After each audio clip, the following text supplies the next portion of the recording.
Welcome to Lessons in Dyslexic Thinking, conversations with the world's most inspiring dyslexics, where we find out what dyslexic thinking is and how each of us can employ it to change the world. This podcast is sponsored by Microsoft, who, like us, are passionate about empowering dyslexic thinking. Their free tool, Immersive Reader, helps every dyslexic with reading and comprehension. Find out more by clicking the Microsoft link in the podcast notes.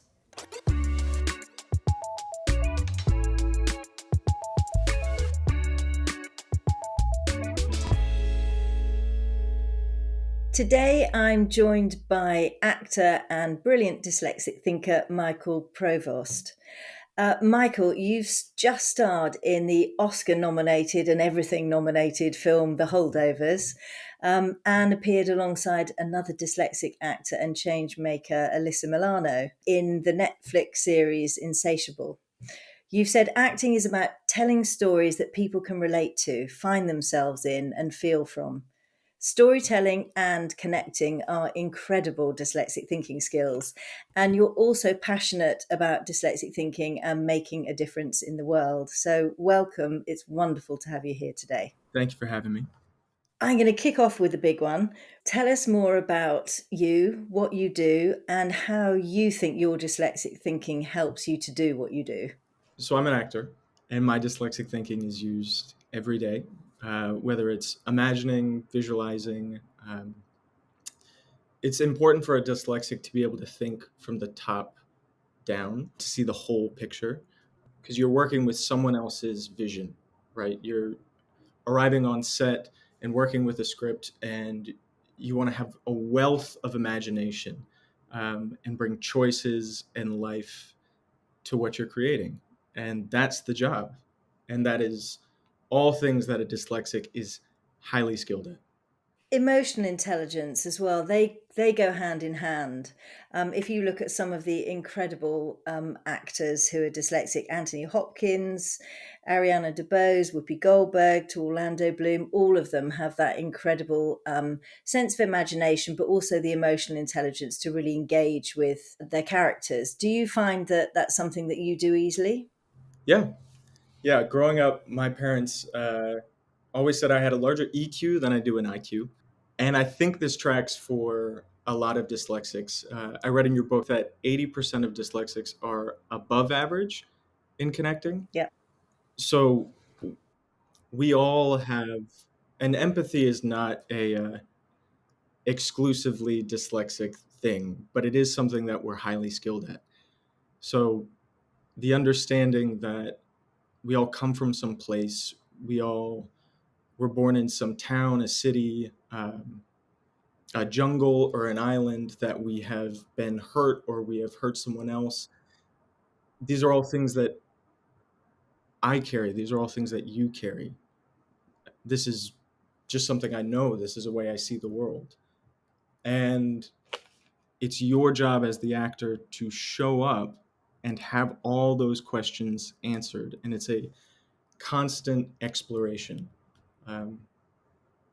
And that is the best part of the job for me, is exploring what makes the character them. I always find it incredible with actors how they can just sort of immerse themselves into a character. Do you think that actually feeling emotions is something that you can do more than others, and sensing other people's emotions? Do you think you're really heightened in that? Yes.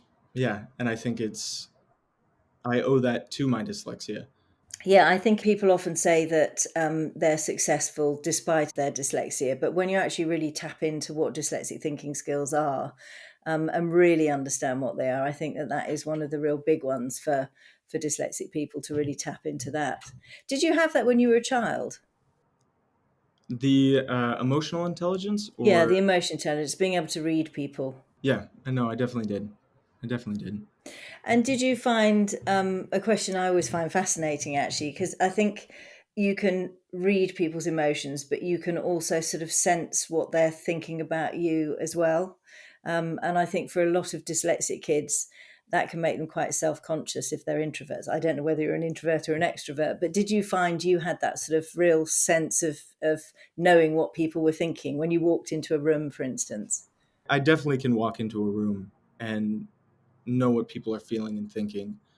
And it comes in handy on set, right? Everyone shows up. You're working with, a crew of 200 people, and everyone's carrying with them their own day, their own morning. And then it's just about showing up and delivering great work and sending everybody home in the car, calling their wives, going, "Oh my God, you won't believe what this kid did today."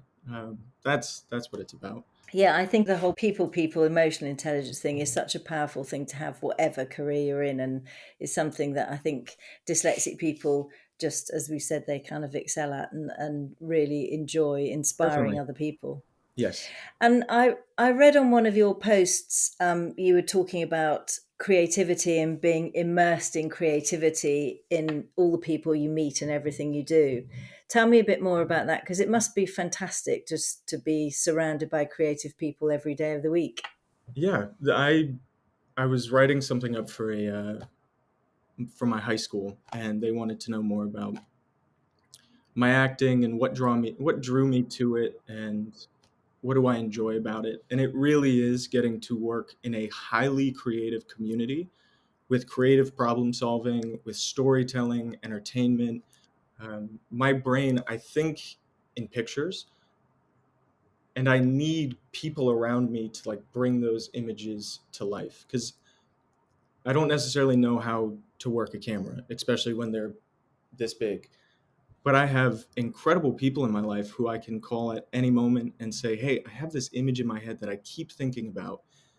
I've been thinking about it for 4 days, and I think we just need to go out and shoot it." And then suddenly you find yourself like driving up into the hills with four of your best friends, and you spend the whole day creating a short film. Um, and it's so fulfilling. It's, I feel very lucky to do what I do. And do you, obviously, there are directors, camera operators, all of those people, and we know many, many of them are dyslexic. Do you find there's a kind of a shorthand? I ask because we were talking to a wildlife presenter earlier in an interview, and he was saying that when he goes on set or out to film, so many people around him are dyslexic. There's almost like a shorthand. They kind of just get what you're trying to say instantly. So I didn't know that I should be talking about this, or that I could be talking about this, my dyslexia. You just told me that Alyssa Milano's dyslexic. I had no idea. I didn't know, because I think like a lot of us, you kind of hide it. You put it away, because I don't know if a lot of people see it as a strength, and it is. I now know it is, but I would say I'm very, very new to owning this part of myself. Um, but I would not be surprised, because I have been on incredible sets where people have built other planets. Like I've walked through alien planets, and I don't think, I'll just say it took a very, very creative person to do that, and I would not be surprised if they're dyslexic. Yeah, I just learnt yesterday that George Lucas is dyslexic as well. So there's Wow. all these people. You just kind of Yeah. think this is just incredible, and it is that sort of different way of thinking, that other way of seeing the world that is all about the sort of multisensory world and all the things that we needed when we needed our help at school with the teaching. It's kind of the things that we're really, really good at, the whole sort of multisensory world.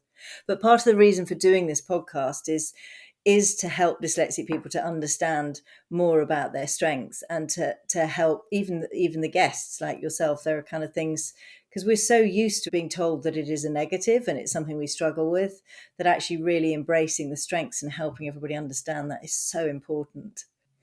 And I have to ask you this, because everybody always asks me, as a dyslexic person, how do you learn your lines? Uh, Growing up, it was difficult. I remember my mom should like stand me upside down, where I'm like on my head, up against the wall, and should like hold my feet, and we'd memorize lines that way. We'd go for long walks, we'd skip, we'd play games. You're just trying to get your body doing something else so that way you're not thinking about this task that you're trying to do. You're not thinking about how the words on the page might be betraying you. Uh, and so it was very, I, it's just very tactile, right? Now it's as simple as I just have a tennis ball and I can just throw the tennis ball up against the wall and say my lines one word at a time. And that's pretty bulletproof. I feel like if you grabbed me by the ankle and shook me upside down, the words would just fall out of my mouth. Um, so the tennis ball is my go-to. So there's no easy answer to that other than do something tactile that helps them find a way for it to go in, I guess. I just don't know how you do it. I wouldn't be able to do it. It does get easier, right? At first, that it's tough, but once you also learn kind of the craft and the other parts of building the character, you're now working on the lines while also simultaneously answering big questions for the character, and you don't worry about it as much because you know by the end of your process you've sat with the script or the pages long enough that it's like, oh, I know what the character says, not because it was written on a page, but because I've done the emotional work and I've done the exploration to find what they would say in this situation. You talk then about your mum. In our experience, almost every dyslexic person has a champion who kind of is rooting for them when they're kids and really helps them through. It sounds like it was your mum for you. Is that right? Yeah. Oh, yeah. She is also dyslexic. So I couldn't go to her for a spell check or anything like that. But she would definitely read my work and go, Michael, the ideas are great. I love what's happening. And then she'd hand it to my dad and be like, do you mind doing your right brain thing? And she very much understood the equation that you have in your book of skill plus passion plus practice equals superpower. Yeah. She got that. She knew that immediately. And I'm one of five boys, and I'm the middle child. I have brothers who are geniuses. Like one of them's a nuclear engineer level genius. Came home with straight A's all the time, and I was a BC kind of student, and she never compared us.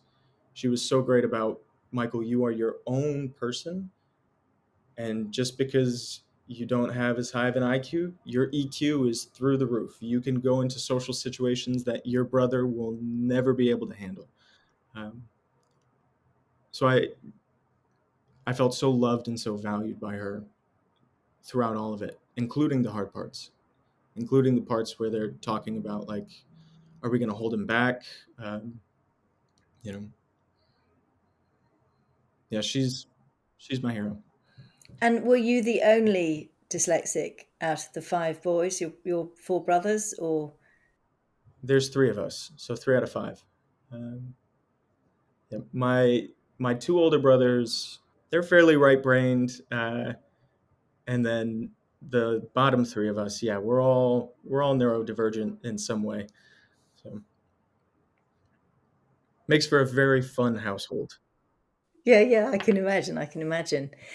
And tell me about the Skank School, just for our listeners and people watching. We, as a charity, love the Skank School. It's an incredible school in Atlanta, Georgia, who we've worked with in our teacher training. It's a very special place for dyslexic kids. It's very focused on finding strengths, but also supporting your challenges. What and you went there. What age did you go there, and how did it transform your learning experiences? Yeah, I was diagnosed in fourth grade, and then in fifth grade, um, I was able to go to the Skank School, and it changed my life. I cannot. That is not an exaggeration. It really changed my life. It is a 5-to-1 student teacher ratio, so you are treated as an individual. Um, I'll put it this way: I had turned in papers, and I would consistently be getting D's and C's. because of my spelling and my grammar. When I went to the Skank School, I was suddenly valued for what was on the page and not just my spelling.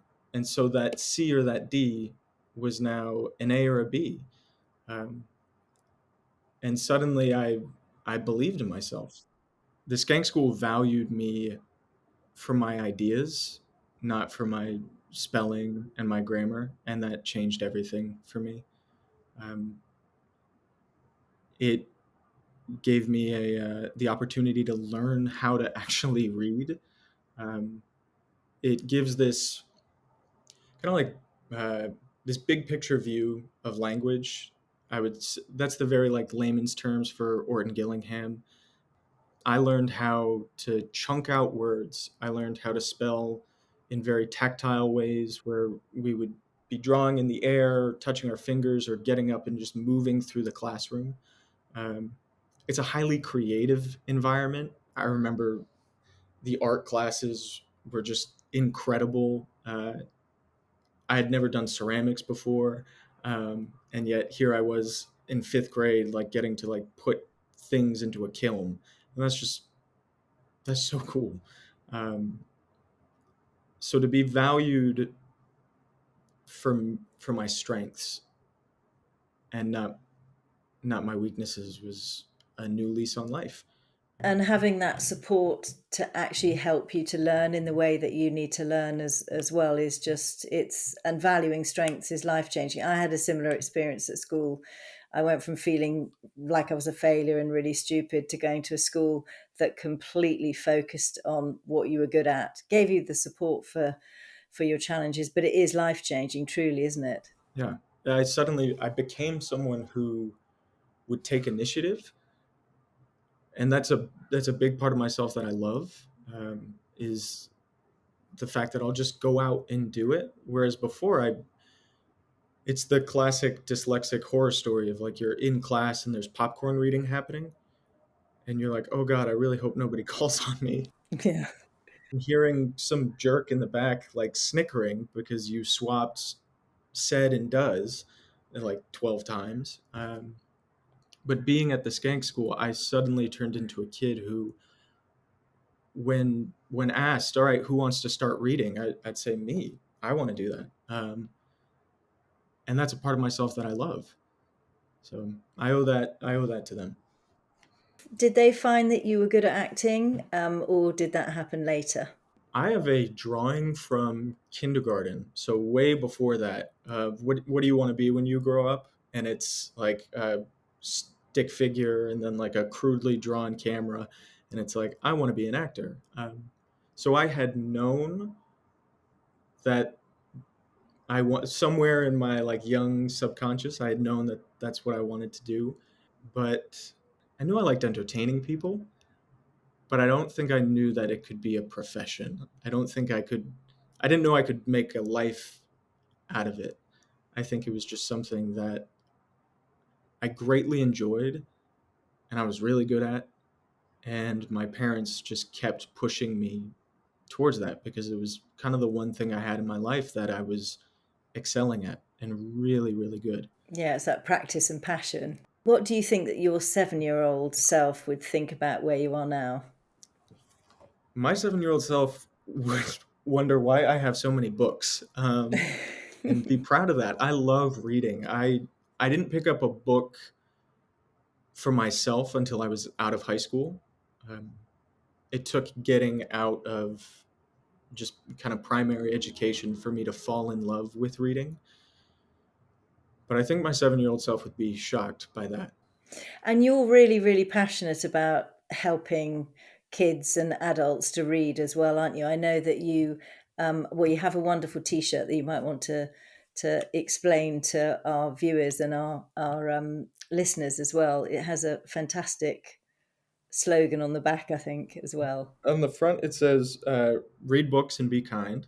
And then on the back, if I can get around, it's just a guy in a hammock, and it says, "I'd rather be reading." And so we'll be selling the shirts to raise money for the Barbara Bush Foundation, as well as you guys at Made by Dyslexia. Will be split down the middle 50-50. And I feel like we need a literate society to help create the changes that we want to see in the world.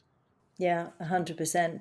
And what does the Barbara Bush Foundation do? Is it looking at children as well as adults? I believe it is, isn't it? It is, yeah.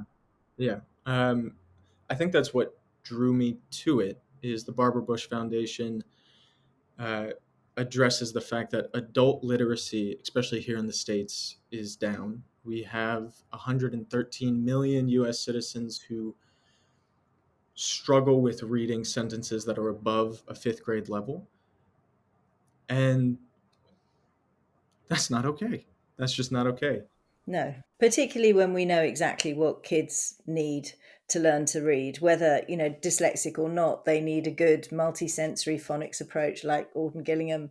And if you have that, then every child can learn to read however dyslexic they are. So it's a really important thing that that message gets across. There's lots happening in the US at the moment around the reading wars, and people are finally realizing that the science of reading is the way to go. So I think it's a very timely thing to be campaigning for that as well, to help raise funds. So thank you so much for supporting us and for supporting them. So with your campaigning, what does success look like for you? That every person can read? Yeah. Yeah. That is a great way to put it. I have a number of books that have just changed my life and just had some big aha moments because of them. And I could only imagine if everybody got that. And I think dyslexics uh, often love reading. Once they learn, they really love it and really immerse themselves into it. And whether you kind of have an audio book that goes along with the words as well, but it's something that's super, super important. And in terms of your acting career, what does the future look like for you there? What exciting things do you have on the horizon? A number of things I'm working on myself in terms of scripts and producing and trying my hat at directing. Like I said, I have this incredible community around me of just, I feel like the most talented people in town. And so trying to get our stuff off the ground. That's one side of it. And this is all new learning. These are all things that I don't really know much about, but I enjoy, you know, how do we get a sound guy? How does gaffing work? Like getting lights up for a shot. I love figuring all that out.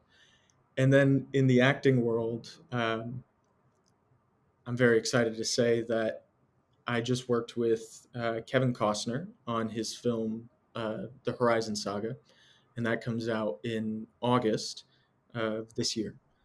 So, very excited for that to come out. That sounds really, really exciting. And what is your biggest, boldest, scariest dream? Uh, my biggest, boldest, scariest dream is to write, produce, and direct my own film, and probably act in it as well.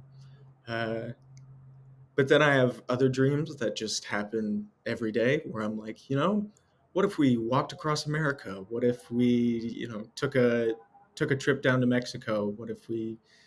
My brain is just a series of what ifs and daydreams. So I would say the big bad scary one is the writing, producing, directing, but constantly dreaming. It doesn't stop. Well, that is dyslexic thinking right there, isn't it? Having big, bold dreams and exploring and never stopping. And one last question for you, which I always ask every single guest: if you had one piece of advice for other dyslexics, young or grown up, what would that be?